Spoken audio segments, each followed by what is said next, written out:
Hey, what's up? It's BallsoKly. Welcome back to the channel. Appreciate you tuning in today, man. It means a lot to me. So if you watched my last tutorial, we were mixing a song in FL Studio. I was just kind of walking y'all through in depth how I mix things and why I make certain choices that I do. If you haven't seen that, go ahead, check it out. It will definitely help you level up on your mixing game.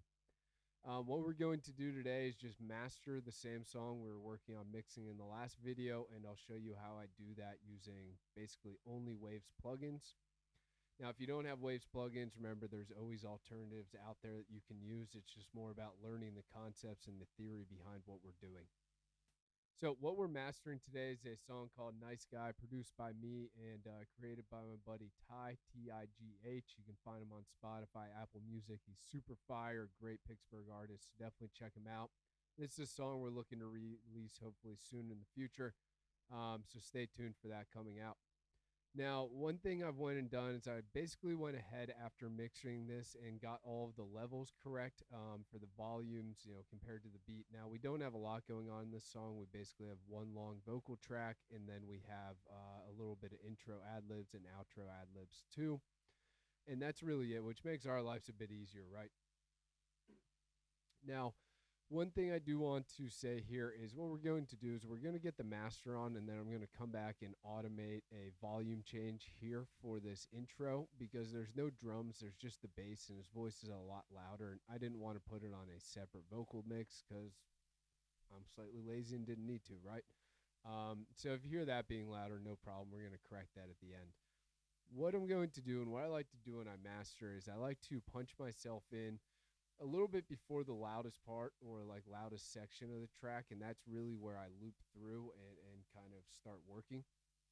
Now, the first thing that I'm going to do here is pull open Waves Studio Rack Stereo directly on the master.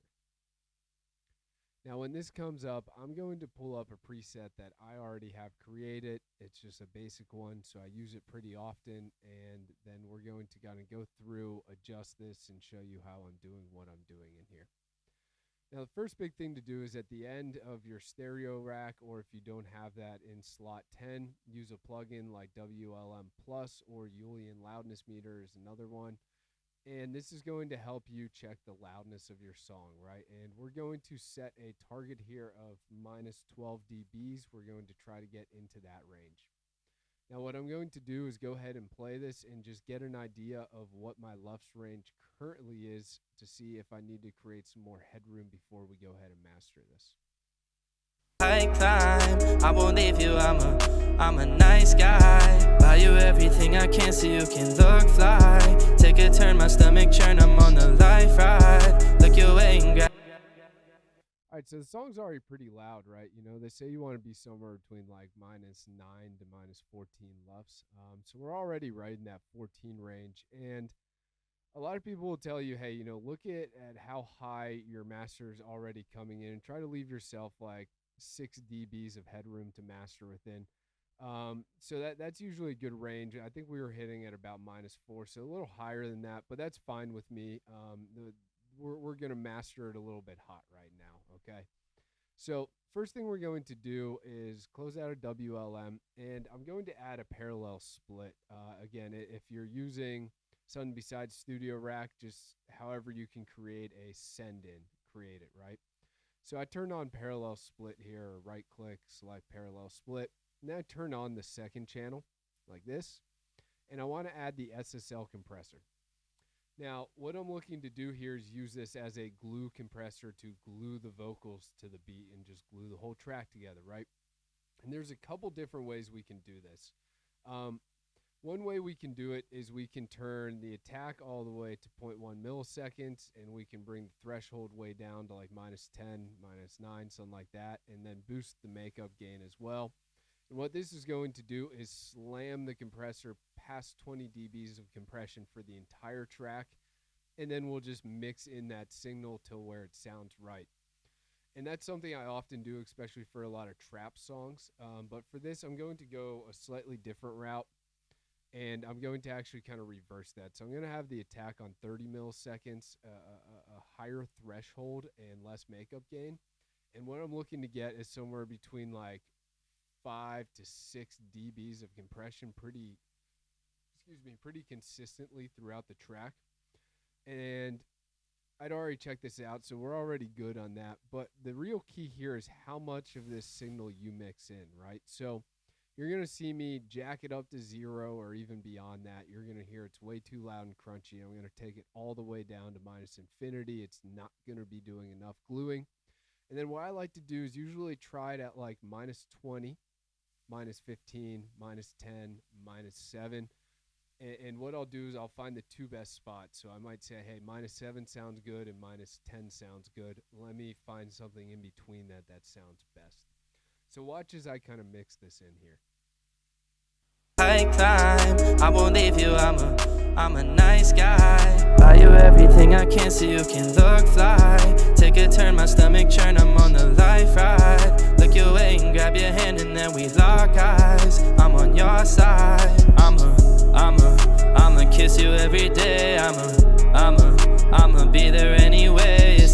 It's a lot up on my plate. It's a holding, but cool. So I ended up around minus 12, which it sounded pretty good to me. Now, what am I looking for there? I'm looking for the whole thing to sound more glued together. And I'm sorry that's not a great explanation, but the best recommendation I have is when you're learning how to do this, close your eyes and do it like that. You know, set it to minus 7, close your eyes, listen for 20 seconds. Move it down to minus 15, close your eyes, listen to it for another 15 seconds.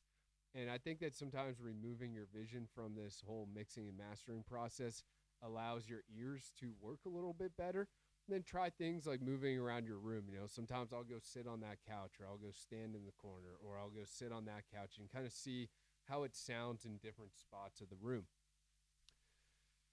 Now, that sounded pretty good. The next thing I want to do is I want to add some sort of high-end EQ boost, right? So what I'm going to do is grab this MannyM EQ, and all I'm going to use is this fourth knob. You can see I set it at 12.5K. So the high end, not the highest end. You know, if I want the highest end, I'd probably go 15, 20K or so. But all I'm going to do is add a little bit of high end here. So watch as I kind of turn this knob left and right. I climb, I won't leave you, I'm a nice guy. Buy you everything I can so you can look fly. Take a turn, my stomach churn, I'm on the life ride. Look your way and grab your hand and then we lock eyes. I'm on your side, I'ma kiss you every day. I'ma be there anyway. It's a lot up on my plate. Okay, so we only ended up boosting, I think, 1.2 dBs of that 12.5K range. So just a little bit, right? I didn't want to do anything too crazy there. The mix was already doing the bulk of the work and things sounded good. So really just boosting a little bit of the highs and kind of bringing that whole vocal together with the beat a bit. Next thing I do is I grab a dynamic EQ. F6 RTA by Waves is an excellent one here. And really what I'm just trying to do is roll off a little bit of the high end, but not just a hard cut, right? A dynamic cut. So if you can see, I'm using this number 5 here. Got it set to about 9,000 hertz. I don't have the biggest Q going, so not the widest or not like the thinnest cut is going on. It's kind of wide. And I have the gain at 0, right? So it's not hard cutting anything. We're going to dynamically do it by setting the range somewhere between -2 and minus like 4.5 dBs. And then we're going to play with the threshold. What we're really looking to do is just kind of tame some of the bad frequencies in the high end and that might have been boosted through the rest of this process and just kind of control those. And what we can also do there is mess with the attack and the release to see how quickly this equalization comes in to remove some of those bad frequencies. So watch as I kind of adjust this now. I climb, I won't leave you, I'm a nice guy. Buy you everything I can so you can look fly. Take a turn, my stomach churn, I'm on the life ride. Look your way and grab your hand and then we lock eyes. I'm on your side, I'ma kiss you every day. I'ma be there anyway. It's a lot up on my plate. It's a holding buffet. Excellent. So that was looking good to me. Again, I flipped it on and off to kind of hear and make sure it was okay. But really, really light things being done here, right? We're just taking out about minus 3 dBs at now about the 8,000 range, just getting rid of some of those harsh frequencies that were boosted from some of these earlier processes, in specific this MannyM EQ, right? Although that was boosting more in the 12.5K range. So actually ignore that. But a lot of the boosting I did during the mixing, we wanted to tame some of that here. Now, after that, I like to use this Aphex vintage exciter. I guess you could think of it some almost like fresh air, but we're using it on the master. And the only knob I really mess with here is the AX mix knob. There's definitely more to it if you want to add some analog noise, but you can hear I already have analog noise or white noise coming from the vocal mix itself from the 1176 compressor. So what I'm going to do here is just change this knob around until it sounds good. So let's go ahead and check that. I climb, I won't leave you, I'm a nice guy. Buy you everything I can so you can look fly. Take a turn, my stomach churn, I'm on the life ride. Look your way and grab your hand and then we lock eyes. I'm on your side, I'ma kiss you every day. Cool. So I'm sure you noticed when I got up to like anything past 6, it got really crinkly, crackly, sounded terrible, right? Not what we want to do, because this is again it's kind of like saturating / boosting a lot of like the higher end where vocals will have a lot of presence. So I usually find somewhere between 2 and 4, very occasionally up to 5 is a good range. A lot of times you can just set it and forget it at 3 and it's going to sound totally fine, right? But we went with 3.5 on this.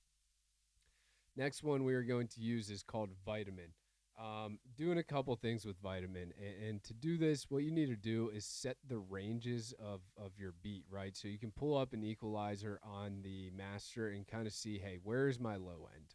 Where's my low mids? Where's my high mids? And where's my highs?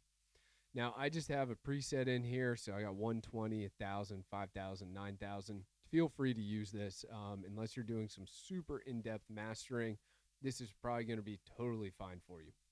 And what we're doing besides that is really we're going to make the bass mono, so the low end all the way mono. We're going to, in the low mids, kind of mess with the stereo width and how much we boost this a bit. And then after that, for the mids, high end, we're really just looking to control the spatial width of it, or the stereo width of it, I should say. So what I'm going to do is click the solo on each one of these and kind of adjust it. So you can see I already have it set up for the low end. I have the knob all the way down, and I have it to 0, which is mono. This would be all the way stereo at 3. So that's good. That's fine. And then what I'm going to do is solo the low mids here, so I just hear those. And I'm going to kind of test the stereo width, get it right, and then I'm going to boost it just a little bit. And then we're going to work through and do the same thing for the mids, high mids, and highs, except we won't boost anything. We'll just control the stereo width. So let's go ahead and do that. I climb, I won't leave you, I'm a nice guy. Buy you everything I can so you can look fly. Take a turn, my stomach churn, I'm on the life ride. Look your way and grab your hand and then we lock eyes. I'm on your side, I'ma kiss you every day. I'ma be there anyway. It's a lot up on my plate. It's a whole damn buffet. I could buy you a parade. They go up and down the street. Go get you some flowers, 'cause you're such a pretty thing. Blow a pedal in the wind. My love, I will not resent. Blow me away with your grin. It's complimenting your chin.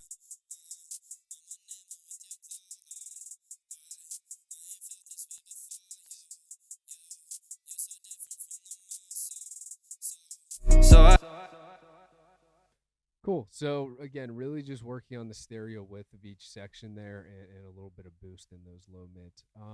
The other thing I'll mention is I tend to, in the high range, actually make it a little bit more mono. If you notice, when I turned it up to 3, it became like really thin and crackly and crunchy, and that doesn't sound good. We're already kind of fighting at times, even depending on the recording situation, an uphill battle when it comes to controlling the highest end of your frequency spectrum, right? So if we make it more stereo, it's going to add more of that like sparkle, but it's not going to be good sparkle. So I tend to go mono on the highest one.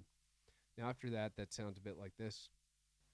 I climb, I won't leave you, I'm a nice guy. Buy you everything I can so you can look fly. Take a turn, my stomach. Cool, so that's great. Next thing I want to do is check, how loud this is, and then we're going to work with this L3 maximizer if we need to boost it any louder. So let's go ahead and check that out. I climb, I won't leave you, I'm a nice guy. Buy you everything I can so you can look fly. Take a turn, my stomach churn, I'm on the life ride. Yeah, so we're definitely going to need to boost this a bit. So you can use any limiter. I'm going to use this L3 maximizer. And I'm not going to go too in detail to what's going on over here because it would take a whole video, to be totally honest, to do a good job with it. So I just have a preset in. It's going to be fine for the purpose of this video. And if you want this whole mastering preset, it's going to be available on my BeatStars for like $5 or something. So feel free to get that. It's got a lot of these priorities already set up at like good general ranges. So again, feel free to kind of copy some of these, but there's a lot of videos out there, and I'll probably make one in the future on how to specifically use this plugin. But most of what we're going to do is drag down the threshold. You can even hear in the background, that just made everything louder. So that's bringing down the threshold of where the limiter kicks in, and if we need to, we'll adjust the output ceiling.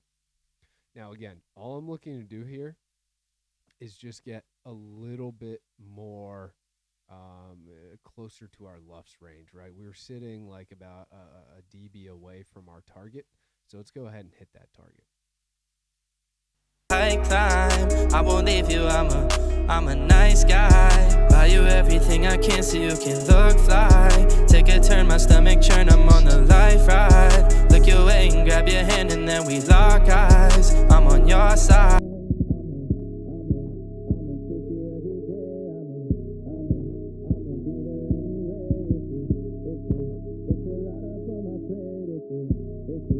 It's a whole damn buffet. I could buy you a parade. They go up and down the street. Go get you some flowers, cause you're such a pretty thing. Blow a pedal in the wind. My love I will not rescind. Blow me away with your grin. It's complimenting your chin. I'm enamored with your glow. I ain't felt this way before. You're so different from the most. So Okay, so you can see now that we are hitting our long-term LUFS range at -12, right? So we're at a good point. The one thing I want to try is actually just boosting some of the low end, right? So I'm actually going to go ahead and replace my VEQ4. And I should explain quickly. I'll use the VEQ4 to boost some of that 15K range after everything else if I need to. And sometimes the 820 range is another good place to do some boosting. But we won't get into that today. What I'm going to do is grab the Puigtech EQp1A. Great plugin, especially for this low end. We're going to set it down to 30 hertz, and this is what we're going to look to boost some of the low end with. So let's go ahead and check this out. I climb, I won't leave you, I'm a nice guy. Buy you everything I can so you can look fly. Take a turn, my stomach churn, I'm on the life ride. Look your way and grab your hand and then we lock eyes. I'm on your side. I'ma kiss you every day. I'ma be there. Great. So if you can see, I really didn't do a lot. I just boosted this 30 hertz range, so the low end there by a dB, and then I just attenuated it by like 0.2. Not a lot going on. We're not going to use the other side for any of the other frequency ranges because I was comfortable with those. So now everything's sounding good. I'm going to first play you without the master on and then flick it on back and forth. So you'll hear that. Sorry for any cracks and pops. My speakers love doing that when I'm recording on OBS for these videos. And then what we're going to do is just go ahead and automate in the vocal volume to just make sure that it's all right in these parts where we don't have drums coming in. So let's go ahead and hear that. Right guy in the mountains, I can see it on the high climb. I won't leave you, I'm a nice guy. Buy Buy you everything I can so you can look fly. Take a turn, my stomach churn, I'm on a life ride. Look your way and grab your hand and then we lock eyes. I'm on your side. I'ma kiss you every day. I'ma be there anyway. It's a lot up on my plate. It's a whole damn buffet. I could buy you a parade. They go up and down the street. Go get you some flowers, cause you're such a pretty thing. Blow a pedal in the wind. My love I will not rescind. Blow me away with your grin. It's complimenting your chin. I'm enamored with your glow. I ain't felt this way before. You're so different from the most. So I had to let you know I'm a nice guy. You didn't see me, I didn't seen you at the right time. Oh, nice guy. You didn't see me, I didn't seen you at the right time. Don't you dream high climb. I won't leave you, I'm a nice guy. Buy you everything I can so you can look fly. Nice guy, I'm a nice guy. Nice guy, I'm a nice guy.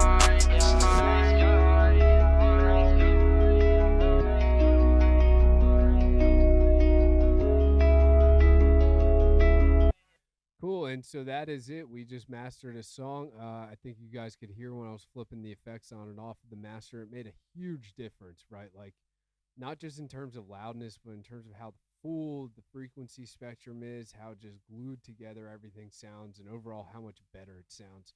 And now this song is totally ready to drop on streaming, right? It's at a good LUFS range. It's going to sound great through Spotify. And if you're in a position where you don't have great speaker setup or you don't have like a good room to mix in, you know, it's not bad to do things like the car test, to go check out a couple different pairs of headphones, to throw it on a Bluetooth speaker, right? Always check as many environments as you can when you're learning to do this. And what that does, it helps you understand how to master and mix in your own room that you have right now. So for example, right, I have a good studio setup here. I've done a ton of different sound treatment. You can see a lot of the panels, deflectors. I have even more on this wall you can't see. And I have really nice speakers here and multiple different speakers, things like bass traps, all of that, right?